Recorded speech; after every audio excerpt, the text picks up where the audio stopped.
तथा खजुरी पर्व प्रभु तुम्हें आम को यही अवकाश देउछ कि आम्भे माने तुम्ह गौरव उपासना प्रशंसा करू करू तुम्ह वाक्य को अध्ययन करिबु एवं तुम्ह को गौरव देव। एणु एही समय उपस्थित प्रत्येक निमंते जहाँ प्रयोजन अच्छी सही प्रयोजनीय वाक्य प्रदान करंतु। समस्त प्रतिबंधक यीशु नाम रे दूर हो। एई समय रे प्रभु तुम्हार आत्मा एठारे गमनागमन करंतु। स्वर्ग उन्मुक्त कर पिता। प्रत्येक तुम्हारी अग्नि वृष्टि है। प्रत्येक जीवन आज प्रज्वलित है। तुम्हारी स्वर्गीय सैन्य सामंत उभा है तो प्रभु यही सेवा कार्य प्रत्येक को आशीर्वाद करंतु। तुम अनुग्रह उपरे आउछि पड़ी यही प्रार्थना यीशु नाम रे मांगिले आमेन। सर्वप्रथमे पिता परमेश्वर को धन्यवाद देउछि। तत्सहित स्थानीय सम्मेलन समस्त कर्मकर्ता गण को विश्वासी विश्वासिनी गण को एवं मान्यगण्य प्रभु दासदासी गणे जेते एठारे मंचरे सभारे उपस्थित अछंती प्रत्येक को ख्रीष्ट प्रेम रे बहुत बहुत साधुवाद एवं नमस्कार ज्ञापन करे। हालेलुया हेला नहीं जोरे कहबा हालेलुया। बोलो यीशु मसीह की जोरे गोंदो हालेलुया। बोलो यीशु महाराज की। प्रभु को महानामर गौरव हो। आमने ईश्वर को वाक्य आड़ बसवा आओ प्रभु को गौरव देवा। तत्पूर्वर गोटे गीत द्वारा में प्रभु को प्रशंसा करवा। Praise the Lord hallelujah.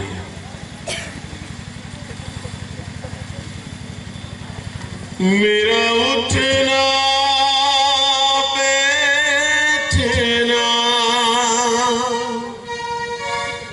चलना तुझे भाता रहे।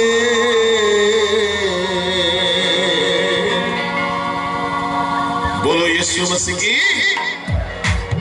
जय हो। नहीं वर्षा सब ठंडा पड़ी गला करे लागुଛି। मेरा उठना बैठना चलना तुझे भाता रहे।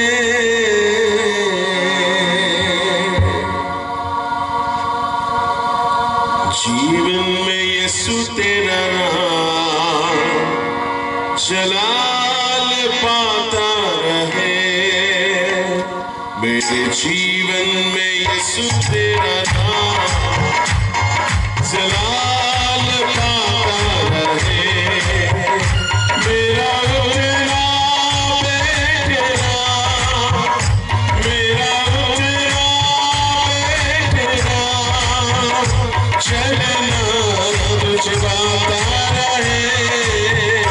मेरे जीवन यीशु तेरा नाम जलाल पाता रहे। मेरे जीवन यीशु यीशु तेरा नाम जलाल पाता रहे। समझ बोलो जानी ठीक है, हाथ ऊपर करी ठीक है, सोने बेमिसाल है तू, बेमिसाल बनूं तू कामिल है, मैं भी कमाल बनूं।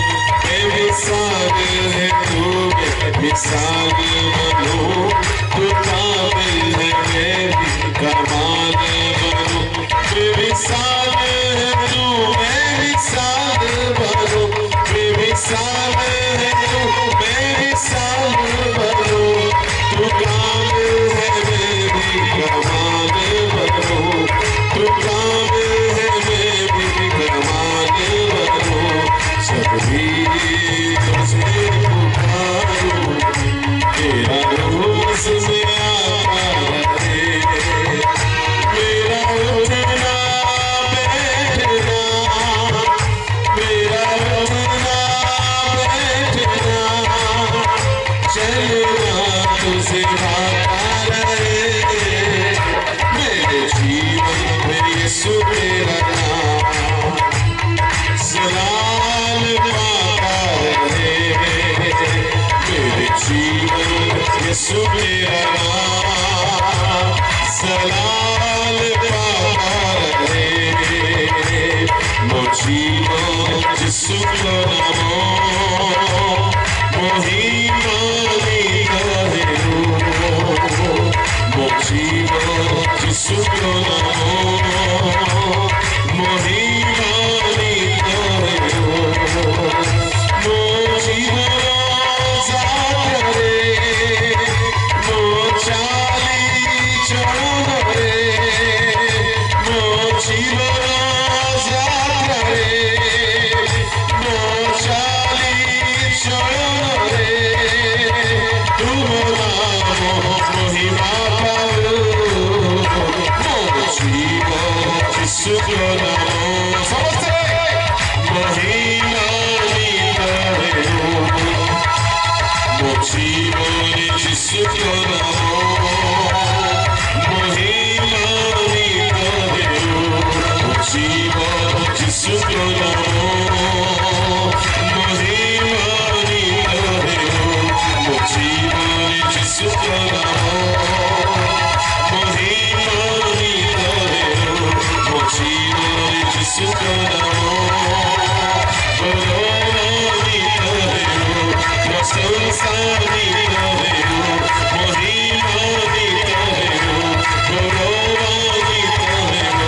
मो जीवन यीशु को नामो महिमानी करे हो। मो जीवन यीशु को नामो महिमानी करे हो। मो जीवन मो घरे मो गृहरे मो परिवारे मो जीवन यीशु को नामो महिमानी करे हो। समझते उच्च गौरवानी मो जीवन यीशु को नामो गौरवानी करे हो। मो जीवन यीशु को नामो प्रशंसानी करे हो, गौरवानी करे हो, महिमानी करे हो, महिमानी करे हो, प्रशंसानी करे हो, गौरवानी करे हो, महिमानी करे हो, प्रशंसानी करे हो, गौरवानी करे हो, महिमानी करे हो। Hallelujah hallelujah hallelujah hallelujah hallelujah hallelujah hallelujah hallelujah hallelujah. Praise the Lord। जीवन यीशु को नामो गौरवानी करे हो, महिमानी करे हो, प्रशंसानी करे हो, गौरवानी करे हो, महिमानी करे हो, गौरवानी करे हो, प्रशंसानी करे हो, महिमानी करे हो, महिमानी करे हो, महिमानी करे हो। Hallelujah hallelujah hallelujah hallelujah hallelujah hallelujah hallelujah hallelujah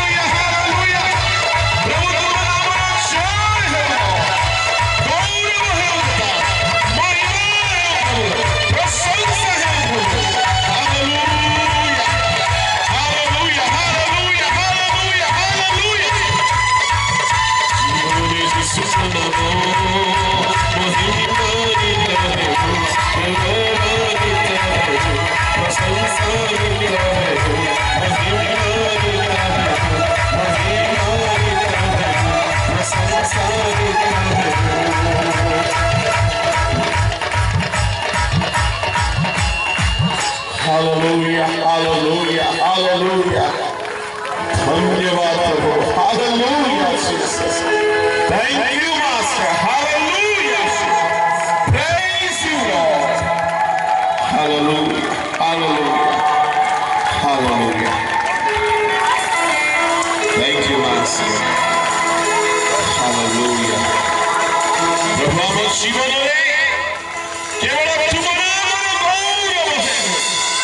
शैतान लज्जित है.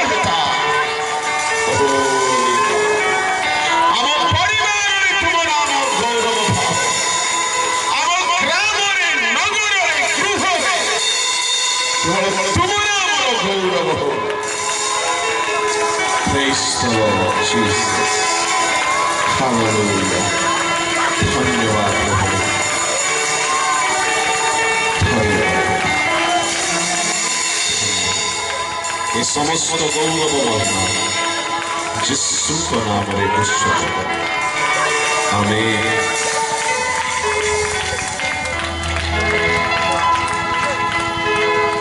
प्रभु को महानामर गौरव है.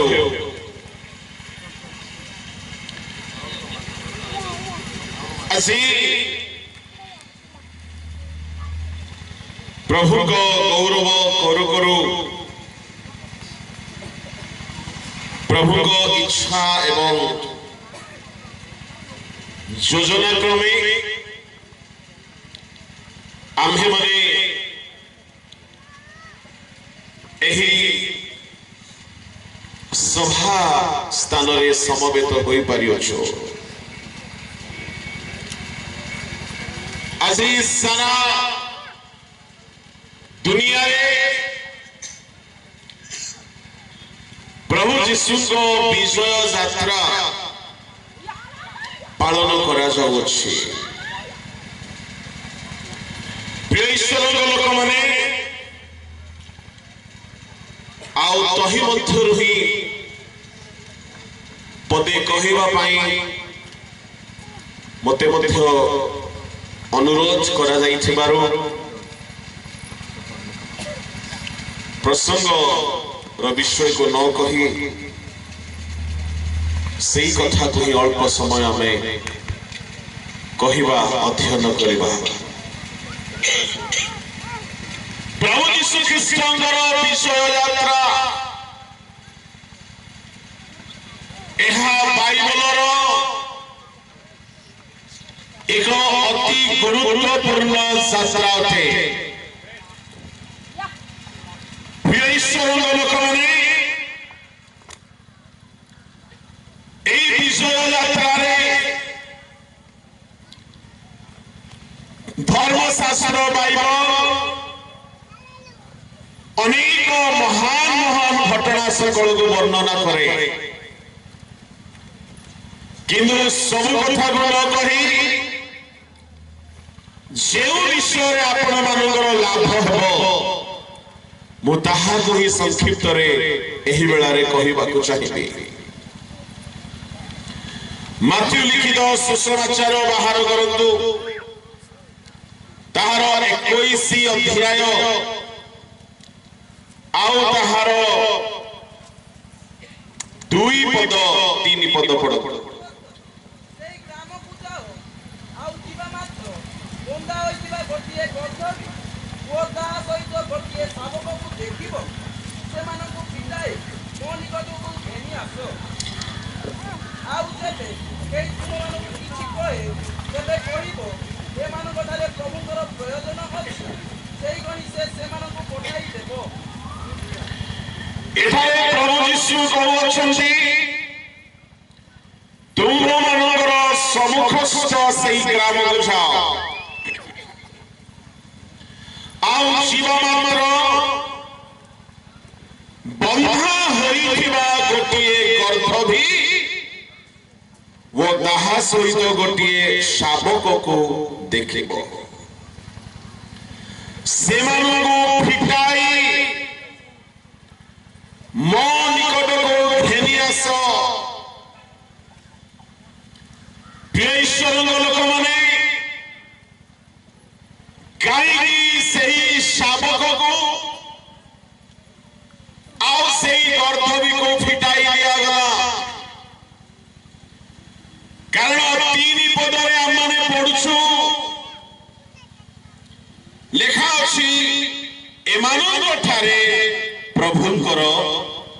प्रयोजन अच्छे प्रभु जीशु को अनेक दरकार अच्छे प्रयोजनीय विषय से शिष्य मान पठाउछन्ति किंतु आजिर शिष्य माने निजर प्रयोजनीय पाइका बेसी बोलती जीशुଙ୍କର शिष्य माने जीशुଙ୍କର प्रयोजनीय विषय पाई बोली समस्त ग्राम को गले प्रिय ईश्वर लोक माने आम मानकर प्रयोजनीय ना प्रभु प्रयोजनीय विषय पाई माने गाँ गाँ को जाउछु अनेक विषय प्रयोजनीय थे किंतु प्रायतः अनेक प्रभु लोक माने प्रभुଙ୍କର कौन प्रयोजन ताहा को ध्यान देई नहंती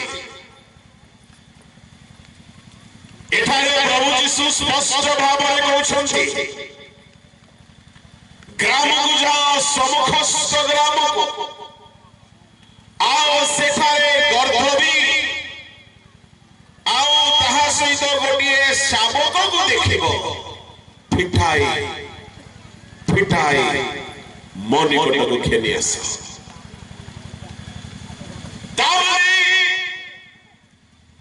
से गर्भवी आओ शाबक बंधन रे बंधा होइछन्ते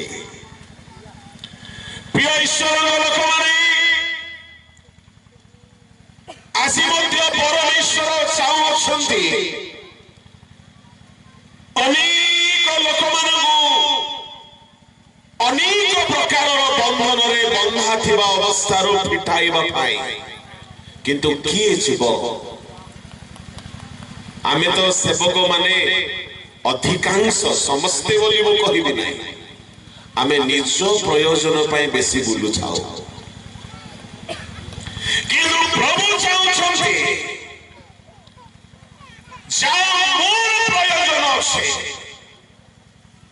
मो पाई जाओ आउ गोटे शाबक को फिटाई आनो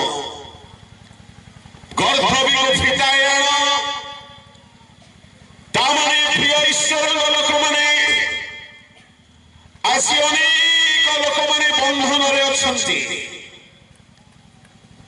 दिन थिला आपण माने आमे माने मु आमे समस्त बंधन रे थिलु आम्भु मानन को पाई केही केही आसिले प्रभु कहारी कहारी को स्वदेशरु विदेशरु पठाइले आ से माने आसी प्राण देई रक्त देई जीवन देई दुख कष्ट सह करे आम मानक बंधनरु आम मानक फिटाई प्रभु को निकट को नहीं गले बलि आसी प्रभु आम ऊपर आरोहण करिसेंती जरी बंधन को फिटा आसी बनाई प्रभु की आरोहण करि पारिबे जरी प्रभु आरोहण करिबे नाही एई शाबक वो गर्भवी केबे हेले जेरूसालेम मंदिर रे प्रवेश करि पारिबे नाही काहेकि अन्य सकल पशुर योग्यता अछि किंतु गर्भवर योग्यता नाही बाहर करंतु यात्रा पुस्तक 34 अध्याय ताहार 20 पद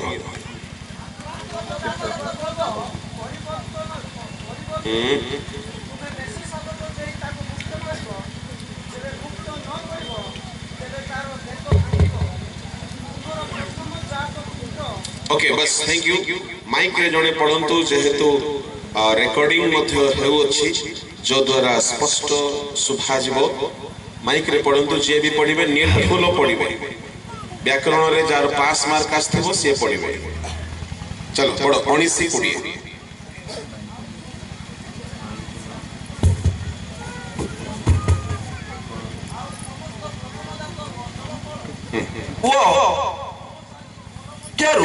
प्रथम जात गोटे मिनिट परमेश्वर कहउछन्ति समस्त प्रथम जात गर्भफल मनुष्यर हेउ किबा पशुर हेउ समस्त प्रथम जात गर्भफल वो गोमेसादी पल मध्यरु प्रथम जात पशु सकल आमर मात्र कि दुर्भाग्यर कथा मात्र प्रथम जात गध आमर नहीं पढ़ंतु मात्र प्रथम जात गर्धव परिवर्तन तुम्हे मेष शावक दे ताकू मुक्त करिब जेबे मुक्त न करिब तेबे तार बेक भांगिब कौन करिब राखो ता माने सारा दुनिया रे गोटे एळे भागा पशु जे से केबे हेले प्रभु कर ही पारि नाही परमेश्वर निजे आदेश दैछन्ति समुदाय जगत रे जेति पशु जन्म हेबे प्रथम जन्म होइथिबा पशु आंभर बोली प्रभु कहले मनुष्य हेतु प्रथम जात प्रभु कर किंतु गोटे गर्भवीर पेटरू जदि गोटे गध बाहरिला से केबे हेले प्रभुकर हो पारिब नाही कि दुखर कथा प्रभु कहउछन्ति तुमे ताहार बदल रे मेष शावक को देई पारिबो तुमे ताकू मुक्त करिबो गधर गोटे छुआ जन्म हैला परमेश्वर कहउछन्ति तुमे ताकू मुक्त करिबो मुकुड़ाइबो से प्रभुଙ୍କର हेई पारिबो नाही केही जणे आसीबार अछि गध को मूल्य देकी मुक्त करिबा भाई नहले कोन करा दिबो से गध को बेक भंगा छ ता माने बेक जदी भांगिले कोन हेबो से मर जबो बियेश्वर लोक माने आमे माने समस्ते ओ जोग्य थिलु प्रभु को पाए आम मानकर कौनसी योग्यता नथिला आम मानकर कौनसी उत्तम गुण नथिला प्रभु को गृह रे जदि आमे पसिबार योग्य थांतु ताहले एते हजार वर्ष परे आम पाखु सुसमाचार आसी न थांता आमाने जगतर शेष समय सुसमाचार पाइलु सहस्र सहस्र वर्ष पार हो गला गर्भ को केबे हेले प्रभु ग्रहण करि नथिले गर्भ को सब बेले तिरस्कार करा जाइथिला बियेश्वर लोक माने पुरातन नियम रे गर्भ को केबे हेले प्रभु को बेदी निकट को आसीबा पाई सुजोग नाही जदि भूल बसत आसी जीवो तार बेक भंगा ही जीवो ता भाई के जने ठिया है ताको मुक्त करबा को पड़िबो प्रभु को महानामर गौरव हो नूतन नियम रे आमान को पाई जने ठिया है आमान को मुक्त कले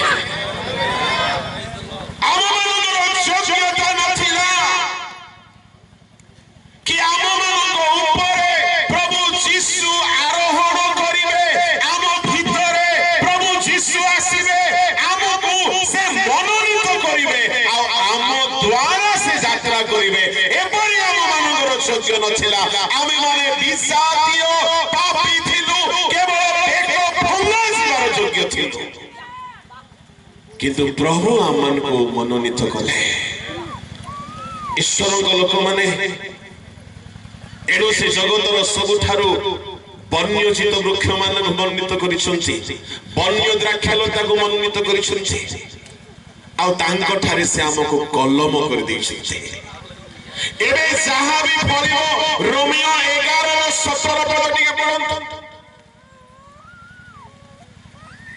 किंतु जदि केतेक शाखा उच्छिन्न हेला ओ तुम्भे वन्यजीत वृक्षर शाखा हेले सेई सब मध्यरु कलम करागलो आमे गठमूल्य थिलु आमे वन्यजीत वृक्षर शाखा थिलु प्रभु आम मानंगु काटिकी आनिले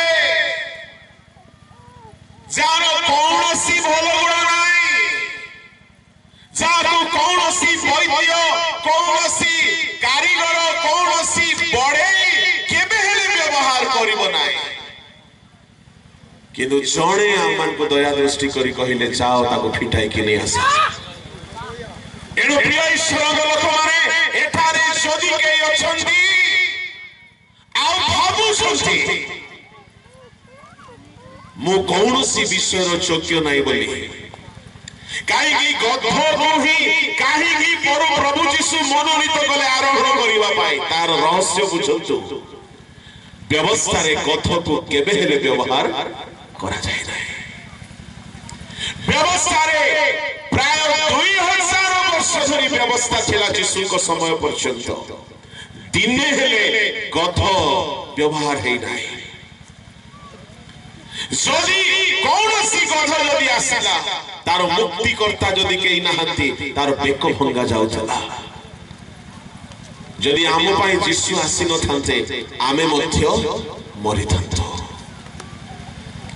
किंतु प्रिय ईश्वर लोक माने से केवल हमको मुक्त करी नांती किंतु से हमको किनिले आउ से हम हमको ग्रहण कले हम हमको पाई शिष्य मानको पठाइले आउ हम मानकर बंधन खोलिले आउ शेषरे हम ऊपर बसी से विजय यात्रा कले हालेलुया प्रेज द लॉर्ड जे पशु को केबे हेले मनोनीत करी नांती किंतु सेही पशु को प्रभु कहउछंती मोर प्रयोजन अछि एठारे जदि के अछंती भाबुछंती मते केही हेले पसंद करू नाहंती मु कौनसी कामर योग्य नाही मु कौनसी विषयर योग्य नाही मु सब तारू गोटिए रिजेक्टेड गोटिए अग्राह्य बोली मन रखंतु यीशु कहउछंती मते तुमर प्रयोजन हालेलुया प्रेज द लॉर्ड प्रिय ईश्वर लोक माने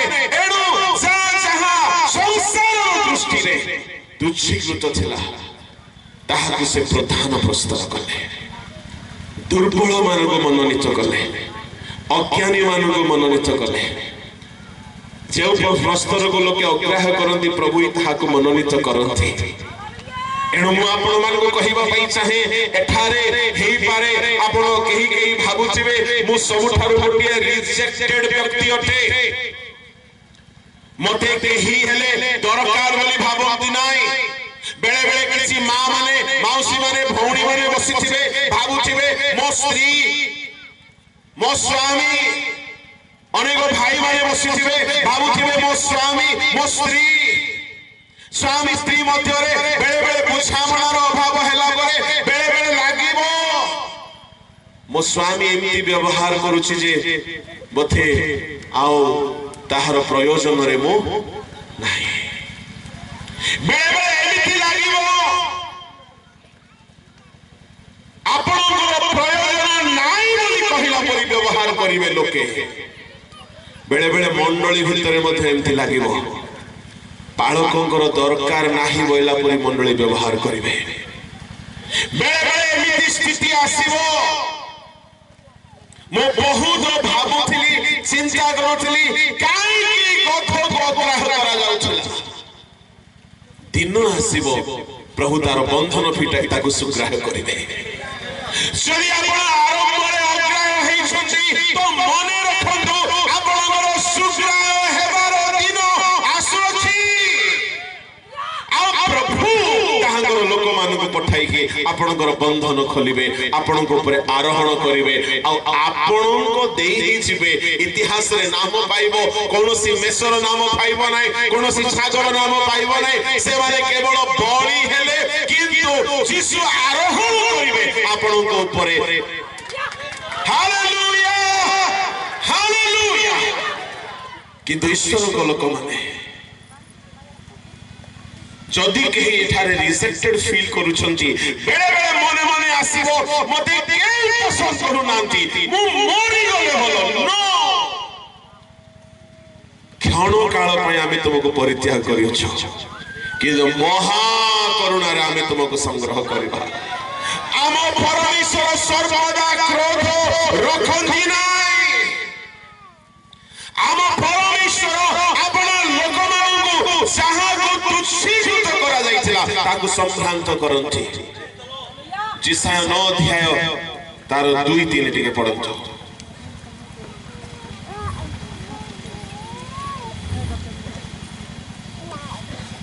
ଯେଉଁ ଗୋଷ୍ଠୀ ଅନ୍ଧକାରରେ ଭ୍ରମଣ କଲେ ସେମାନେ ମହା ଆଲୁଅ ଦେଖିଅଛନ୍ତି, ଯେଉଁମାନେ ମୃତ୍ୟୁଛାୟା ରୂପ ଦେଶରେ ବାସ କଲେ ସେମାନଙ୍କ ଉପରେ ଦୀପ୍ତି ଉଦିତ ହୋଇଅଛି। ତୁମେ ସେହି ଦେଶୀୟ ଲୋକଙ୍କୁ ବହୁ ସଂଖ୍ୟକ କରି ସେମାନଙ୍କର ଆନନ୍ଦ ବୃଦ୍ଧି କରିଅଛ। ମାତ୍ର ପୂର୍ବେ ଯେଉଁ ଦେଶ ବେଦନାଗ୍ରସ୍ତ ଥିଲା ତାହା ତିମିରାବୃତ ହୋଇ ରହିବ ନାହିଁ। ପୂର୍ବ କାଳରେ ସେ ସୁବୁଲୁନ୍ ଦେଶ ଓ ନପ୍ତାଲି ଦେଶକୁ ତୁଚ୍ଛନୀୟ କରିଥିଲେ, ମାତ୍ର ଶେଷ କାଳରେ ସେ ତାହାକୁ ସମୁଦ୍ର ପଥର ନିକଟବର୍ତ୍ତୀ ଜର୍ଦ୍ଦନର ସେପାରିସ୍ତ ଗୋଷ୍ଠୀଗଣର ଗାଲିଲିକୁ ସମ୍ଭ୍ରାନ୍ତ କରିବେ। ପରମେଶ୍ୱର ଏକ ସମୟ ଥିଲା ସୁବୁଲୁନ୍ ଓ ନପ୍ତାଲି ଦେଶକୁ ତୁଚ୍ଛନୀୟ କରିଥିଲେ,